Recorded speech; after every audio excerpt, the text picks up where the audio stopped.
Bien, les hemos contado hasta ahora y esperando el balance final, se dice que hay 54 personas que fallecieron en accidentes de tránsito en el marco de las celebraciones por Fiestas Patrias, donde la principal causa de estos siniestros fue el exceso de velocidad.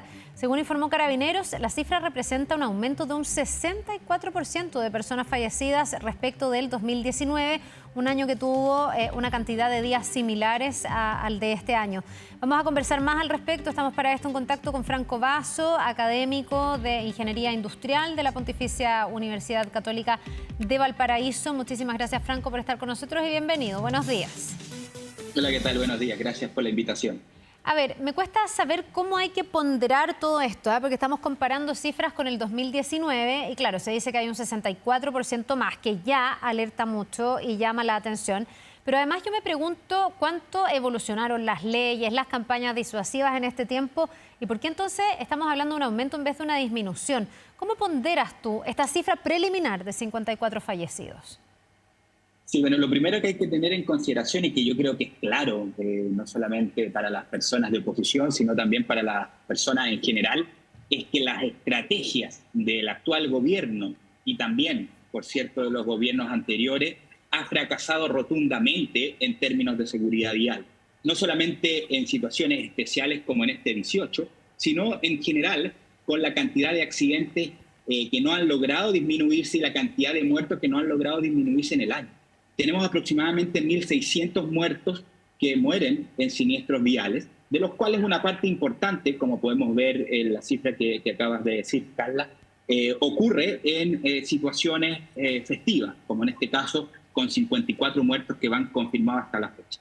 Y por lo tanto, todas las medidas que se han ido tomando y particularmente que este gobierno intentó fuertemente tomar desde el presidente hacia abajo, recordemos que hubo un tuit muy citado del presidente que repetía en varias ocasiones que si vas a beber nos conduzca, todo ese sistema demostró finalmente estar completamente fracasado porque no logramos siquiera disminuir la cantidad de muertos que tuvimos el año 2019, que a mí me parece efectivamente un punto de comparación que es razonable por cuanto teníamos una cantidad de feriados similares.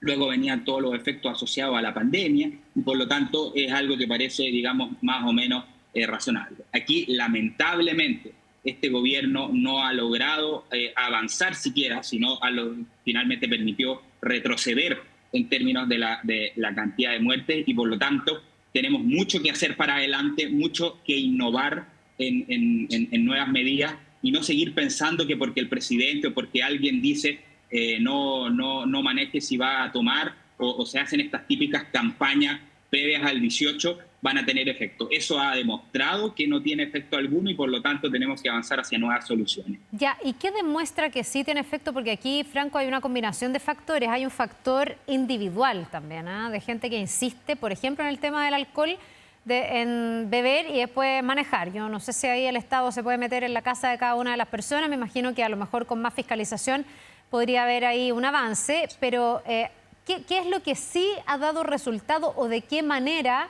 la política pública pudiera, no sé si llegar a cero, que sería lo ideal, pero rebajar ostensiblemente estas cifras? Han habido puntos de inflexión en el pasado y que han tenido impacto importante en la cantidad de muertos. Por ejemplo, la introducción del cinturón de seguridad obligatorio. Se observó una disminución importante cuando uno compara ese efecto. La ley Emilia también tuvo un impacto importante. La ley en su minuto tolerancia cero al alcohol tuvo su impacto también. Pero la verdad es que efectivamente se nos han ido acabando los recursos, por decirlo así, desde un punto de vista normativo. Y si bien hay algunas cosas en las cuales uno pudiese avanzar, tenemos que partir por lo que mencionabas tú, Carla. O sea, el principal responsable de la seguridad no es el gobierno, son las propias personas que tienen que tomar en sus propias manos la seguridad no solamente consigo mismo, sino la seguridad con el resto de las personas. Porque en un porcentaje altísimo de los accidentes, las personas que sufren accidentes o que mueren no son los conductores o la persona que hace o que comete la falta. Muchas veces termina implicando muertes de otro tipo de personas. Y acá lo central consiste en ir pensando nuevas maneras de afrontar esto. Y esto, en mi opinión, no va de ninguna de otra forma que no sea a través de la tecnología. Hoy en día cada vez más existen métodos y formas en las cuales se pueden ir dotando a los vehículos de una mayor cantidad de controles que permitan evitar, obviamente esto no se va a hacer de un día para otro, pero para poder avanzar en ese tipo de medidas se tiene que ir planificando desde ahora ya con el Ministerio de Transporte, con el Ministerio de Ciencia, por ejemplo, con cámaras que puedan detectar microsueños. Fíjate que el sueño, particularmente cuando se conduce a alta hora de la noche, aun cuando no se haya bebido alcohol, es algo que es importante. Y existen hoy en día tecnologías que están operando, por ejemplo, en las mineras, que están operando en algunos buses interurbanos que detectan microsueños y que pueden alertar a la persona de que se va a generar algún tipo de accidente. Lo mismo existen vehículos en Europa en los cuales no se puede, comenzar a operar si es que no se realiza un alcotest. Existen fiscalizaciones también de manera automatizada que pueden permitir detectar manejos que son erráticos, propios de una persona que va con alcohol y luego influir directamente. Es decir, en mi opinión, lo que va a resolver finalmente este problema, porque este problema se va a resolver en algún instante. El tema es cuándo. Se va a resolver cuando avancemos en incorporación de una mayor cantidad de tecnología, y esto se tiene que hacer con planificación desde el Ministerio de Transporte y con una ruta clara, digamos. Esto no quiere decir que tiene que dejarse de lado todo el punto de vista normativo. Por ejemplo, el tema asociado a caminar en estado de alcohol, es decir, habiendo consumido una gran cantidad de alcohol. Eso per se hoy día no es, digamos, una falta demasiado grave, como sí lo puede ser conducir en estado de alcohol. Pero se observa que una gran cantidad de los accidentes que terminan en lesiones fatales son en gran parte asociados a peatones que conducen de manera imprudente. Y por lo tanto, quizás las penas que puedan haber para una persona que va, que cruza la calle, por decir así, en un estado completo de borracho, tiene que también tener una pena. Y por lo tanto, se tiene que avanzar todavía, se tiene que concientizar, pero la solución final, digamos, la que va a terminar y la que nos va a llevar a cero accidentes, depende justamente de las tecnologías que existen algunas y otras que tenemos que seguir desarrollando desde un punto de vista más científico. Ya, no sé si hemos escuchado tanto el tipo de tecnología que tú acabas de poner sobre la mesa. Lo que sí hemos escuchado harto, y lo veíamos ahí en el informe que antecedió a esta entrevista, es al ministro de Transportes hablando de este centro automatizado de infracciones, la llamada ley CATI, que todavía no se logra implementar. ¿Tú ves que ese va a ser un paso adelante, un avance relevante para poder evitar muertes, que al final ese es el objetivo que tienen todas estas políticas?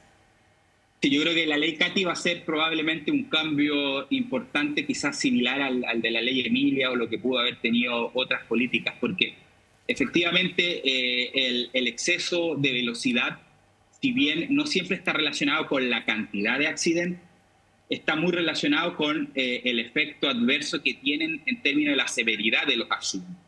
Y por lo tanto, si nosotros logramos controlar excesos de velocidad, esto, digamos, se puede hacer de una manera mucho más eficaz a través del centro automatizado de tratamiento de imagen. Esto es algo que lamentablemente no entendemos por qué ha tomado tanto tiempo desde un punto de vista del Ministerio de Transporte. Recordemos que la ley CATI ya fue aprobada hace una buena cantidad de tiempo. Y lo que va faltando acá nuevamente son los reglamentos adecuados por el Ministerio de Transporte y lamentablemente cosas que hemos visto en otros ministerios en los cuales existen leyes que ya están, por ejemplo, la ley Chao Cable. ¿Se acuerdan cuando ocurrió todo ese tema relacionado a los apagones? Lleva 5 años sin reglamento. Había un problema similar. Nuevamente ahora el tema relacionado al reglamento Uber. Otro ejemplo, todavía no sale el reglamento Uber. El reglamento asociado a la ley CATI todavía no sale. Entonces, la verdad es bien, da bastante impotencia, y esto yo creo que le debe dar más impotencia todavía a los legisladores que trabajaron años y años para tratar de sacar una ley que fuese aprobada con todas las dificultades que tiene, que por un tema administrativo, que estoy de acuerdo, tiene que hacerse bien, no se pueda tener este tipo de tecnología. Yo creo que, como bien mencionas tú, el tema de la fiscalización a través de fotorradar y que ojalá pudiese también incorporar tecnología, asociado a lo que yo mencionaba antes, al consumo de alcohol probable, va a ser sin lugar a dudas un avance. Tiene que hacerse de manera inteligente, eso sí, ojo, porque lo que se observa en distintos países en lo que opera esto en Europa, en Brasil, es que muchas veces estos fotorradares son demasiado estables y están ubicados en lugares demasiado, digamos, obvios, y que estas aplicaciones como Waze y Google Maps las identifican y las propias personas terminan identificándola, y por lo tanto solamente disminuyen la velocidad en aquellos lugares donde saben que están siendo fiscalizados. Claro, Y la eso gracia es que no termina sea siendo predecible. Claro, o sea, que sean móviles. Yo he pensado muchas veces, esto lo conversé en su minuto con gente de los distintos gobiernos, en que estas tecnologías tienen que ser móviles. Es decir, no puede estar el mismo fotorradar ahí por 5 o 6 años. Tiene que estar moviéndose, tiene que indicándose, o sea, tiene que obviamente indicarse, pero no puede ser de que todas las personas sepan dónde está siempre el fotorradar, porque si no lo que va a ocurrir, van a haber excesos de velocidad, van a frenar de manera brusca antes del fotorradar. Eso puede ser incluso más peligroso. Y puede finalmente terminando de ser un lomo de toro caro, como he dicho yo en otra ocasión, y claramente no queremos que eso sea así. Franco, ahora escuchándote y tú diciendo que aquí la tecnología nos puede aportar, hablando también de lo que va a ser, esperemos pronto, ojalá, esta ley Katy, uno ve que el enfoque necesariamente pasa por más garrote. A lo mejor así suena fuerte, pero porque nos sintamos todos más fiscalizados, que es más probable que nos pasen un parte, que puede estar una cámara mirándonos. ¿Tú no le ves tanto futuro o en el fondo tanto potencial a la idea de educarnos más y ser una población más consciente? Y uno se pregunta, claro, si es posible, porque hemos sido tan majaderos con esto de si tome, no conduzca, que los peatones se cuiden, pero pareciera ser que esos llamados no hacen tanto eco, o ahí igual hay un umbral de crecimiento. Poco, y la experiencia internacional lo ha mostrado así. Funciona más el garrote. Sí, no, o sea, y la persona que te diga lo contrario puede estar pecando de un buenismo que quizás todos quisiésemos tener la esperanza de que podamos cambiar, de no tener excesos de velocidad, de no manejar si hay alcohol, pero finalmente cuando uno se va a la literatura, cuando uno se va a ver cuáles han sido los patrones que han generado cambio, incluso en países en los cuales hay un desarrollo cultural mayor, es finalmente una ley muy dura, con una fiscalización efectiva basada principalmente en tecnología. Porque si nosotros esperamos que por buena voluntad se puedan modificar conductas que vienen arraigadas desde hace más de 30, 40, 50 años, la verdad es que eso no va a ocurrir. Y si bien uno igual tiene que apostar a eso, sobre todo con las nuevas generaciones, porque las nuevas generaciones sí pueden tener un modo de operar que es mucho más, digamos, posible de cambiar. Es decir, claro, esto tiene que hacerse en los colegios, porque así como hoy en día existe una sensibilidad mucho mayor, por ejemplo, con los temas de sostenibilidad, esperemos que algo así pudiese también ocurrir con los temas de seguridad vial. La verdad es que con las personas mayores, ese tipo de cambio de mentalidad, la literatura muestra que no se hace con otra forma que a través de endurecimientos de ley y controles a través de mayor tecnología. Ya, y el tener mayor tecnología yo me imagino que además nos hace menos dependientes de tener carabineros en las calles. Hoy día Carabineros está enfrentando también mucho trabajo, una gran carga laboral por lo que significa la delincuencia. Entonces aquí también muchas veces la institución está, no sé, pues en ese debate de si voy y mi radiopatrulla se para en la mitad de la carretera a fiscalizar o si va a atender algún operativo relacionado con la delincuencia. Esto nos haría menos carabineros dependientes en el sentido de que tú sintieras que hay fiscalización más allá de que no veas a una policía tan activamente en las calles. Sí, yo creo que también tenemos un problema relacionado a las policías y es que se le asigna una cantidad de trabajo excesivo en materia fuera de la seguridad pública. Y yo creo que las fiscalizaciones relacionadas a temas viales debiesen estar radicados en una policía distinta.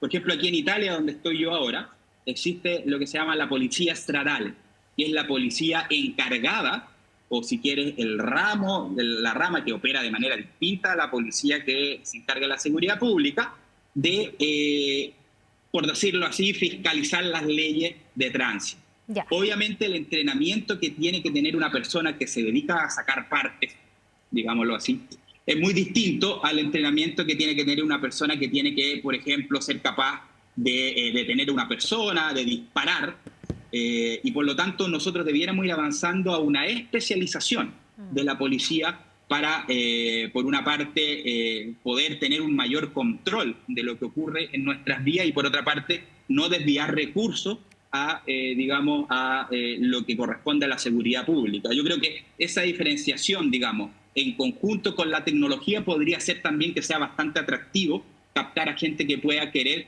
participar de esta nueva, digamos, policía y que sea la encargada de verificar que ocurren y que se circunscriben de buena manera la operación en las distintas autopistas y calles locales. Bien, pues vamos a ver cuánto de esto se puede llegar a recoger. Sabemos que la ley CATI debiese ya operar en algún momento cuando los reglamentos estén absolutamente definidos, pero tú has puesto varias ideas sobre la mesa que nos imaginamos pueden ser parte también de la discusión para contribuir a que ojalá algún día, esperemos, podamos tener fiestas patrias sin este tremendo punto negro, lo que nos enluta después de cada celebración. Franco Basso, académico de Ingeniería Industrial de la Pontificia Universidad Católica de Valparaíso, muchas gracias por habernos acompañado. Que te vaya muy bien, que tengas una buena semana. Muchas gracias.